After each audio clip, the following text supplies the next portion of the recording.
Hey, Ross. Hey, Kev. Oh, it's a little early for mood lighting, isn't it? I'm getting a lot of questions about smart lighting.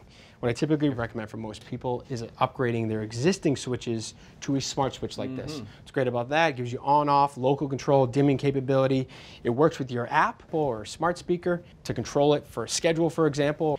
And it also works with just about any light bulb that's on the market. So once you put the switch in, all the bulbs pretty much work. Yep, but you do need to get an electrician involved because you're getting involved with the power wire. Right. Which is why if people don't want to get into the wiring, they reach for a smart light bulb. Right. It's super DIY friendly and has Wi-Fi built in. So it works with your phone, it works with your smart speakers, gives you all the functions we talked about earlier. The downside, of course, is that they need a constant source of power to work. So if someone comes along and kills your light switch, you've killed power to the smart light bulb, it's not going to work. You're upstairs with the app and nothing's going to work. Your schedules aren't going to work, nothing's going to work. Yep. All right.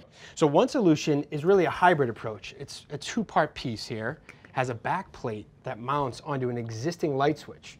And what's great about that is it leaves the light switch in the on position. Oh, so you can't turn it off. Right. All right. And then you install this wireless remote that clicks on, which is great because look, I have local control on-off. Walk into the room. I get dimming capability. Oh, yeah. And because the light switch is on all the time, I still have access to my phone.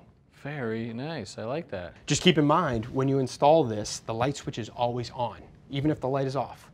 So power is flowing to that light socket, even in this situation.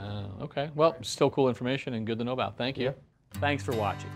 This Old House has got a video for just about every home improvement project. So be sure to check out the others. And if you like what you see, click on the subscribe button to make sure that you get our newest videos right in your feed.